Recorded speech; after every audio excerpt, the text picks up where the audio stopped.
I want you to think of all the major wars around the world in the last 30 years. I'm going to list them for you. Now, look at the numbers. There's one war that has claimed over 6 million lives. It is seldom mentioned on the news. I'm talking about the war in Congo, specifically in the eastern part of Congo, in the regions North Kivu, South Kivu area. It is a very complicated situation there, but it is ongoing. And the reason why I'm talking about it, and the reason why the whole world needs to talk about it, is the number of casualties of that war.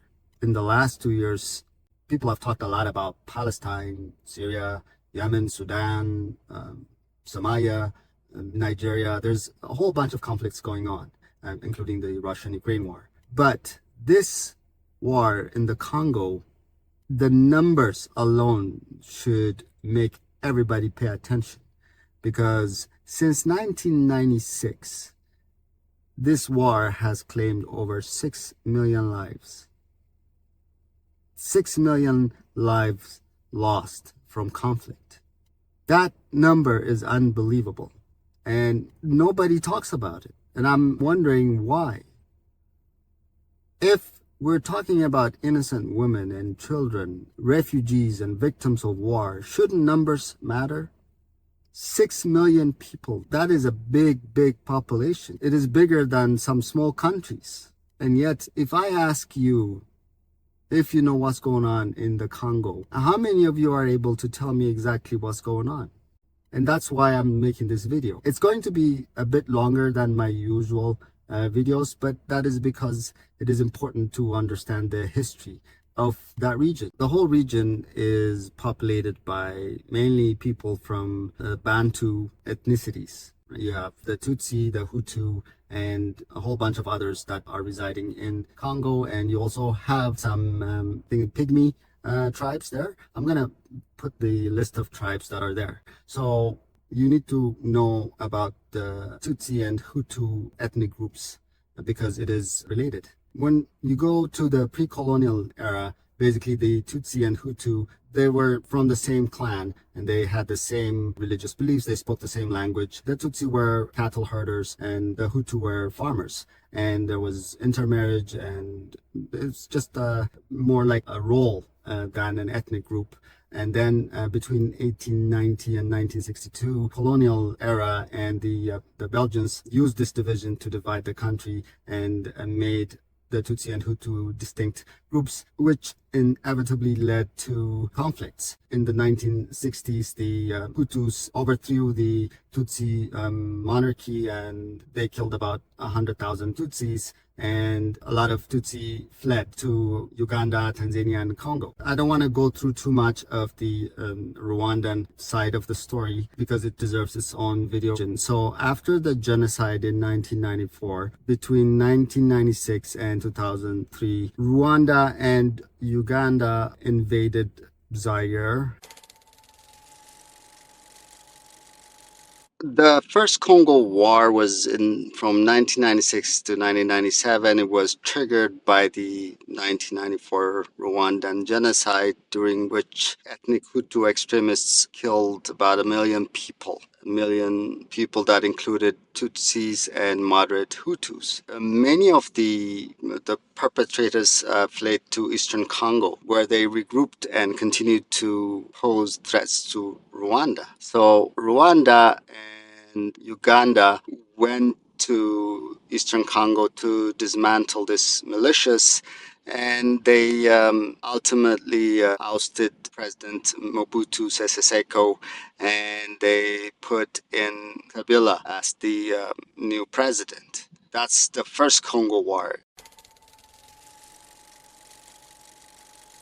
The second Congo War, which happened from 1998 to 2003, also known as the Africa's World War. It involved about 9 African nations and multiple armed groups. And the war was, fueled by ethnic tensions and competitions for Congo's vast mineral resources and political power struggles. So that caused like widespread death and displacement was like, I think 2.5 to 3.5 million people died from this conflict, and as a result of this conflict, from disease and malnutrition. So in 2002, a peace agreement was signed aiming to bring an end to the violence started in 1998, and it did succeed in uniting the rival factions, and it resulted in the 2006 election, but it failed to bring peace, and the fighting escalated between various armed groups. So, what's the current situation right now? Well, there are a few rebel groups, M23, which is Tutsi led and allegedly supported by Rwanda, has influence and control over North Kivu. Then there's the Wazendo, like a youth militia that is confronting M23, trying to reclaim some regions in North Kivu. And then you have ADF, which is an Islamist militia that is in the forested areas, does smuggling and terrorist attacks. Then you have FDLR, which is a Hutu extremist group. It is ongoing. Today I could tell you this, and tomorrow will be different. In the end, what you have is a tragedy happening. People are being ethnically cleansed. For example, if you speak Kenya, Rwanda, in Congo, you will be targeted in some areas. You have to remember, since 1996, over 6 million people have died in this region. If you add the 1994 genocide, you're at 7 million people dead in one of the richest parts of Africa. I want you to pause for a moment and think, what would have happened to that region if there was peace? I want you to think for a moment. Imagine that there is no more tribalism going on, and you have a government that is not corrupt, and you don't have warlords and militants and extremist groups running around and harming villagers and farmers. That region, just on the mineral wealth alone, could have been one of the richest part of Africa. You can blame the colonizers and the people that created this division, these borders to begin with. You can blame China and Samsung and whatever rich mining companies that is there paying for these minerals. You can blame Rwanda, Uganda, and the other like 7 countries that are involved in this war. But at the end of the day, Africans, we need to start taking responsibilities. We need to start realizing that the problem may be us, the way we think, the way we do things. That is what is leading to war. Like, I'm not blaming anyone. I'm not, sitting on my high horse and saying, Africans, you do tribal. No, that there's no point to that. There's no point to pointing fingers and blaming others. That's not going to solve it. So long as there is tribalism, so long as there is corruption, we're not going to get rid of conflicts.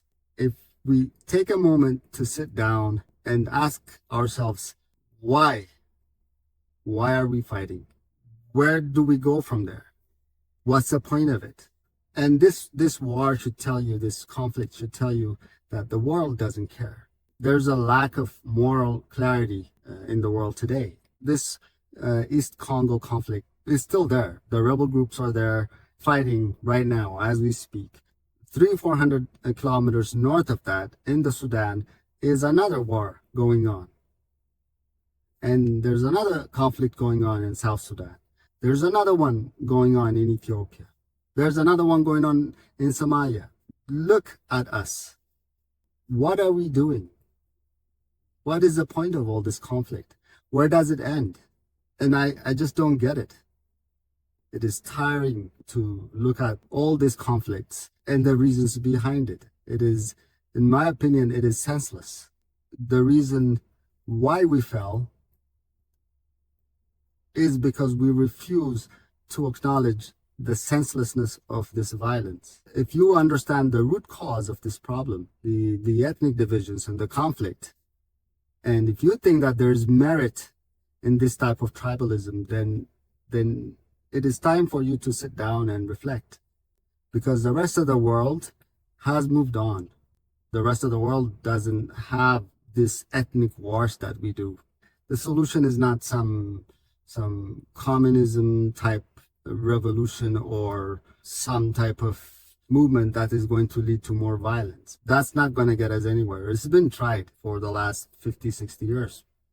They all end up in the same place. The only way forward is to actually start to reflect on our actions and the way we do things and our tribalism, trying to overcome it. I mean, I don't know how this video is going to turn out. It's kind of a mess even making it because the history is complicated, and I was trying to compress it. I'm hoping that eventually this will turn out to be good. We're living in the past. We're still fighting over ethnic lines as if there's a difference.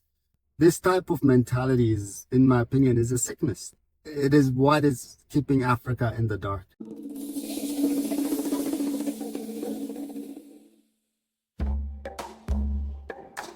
If you have any comments, criticisms, or if there's anything I missed, or if you like my message, please put on your thoughts in the comments.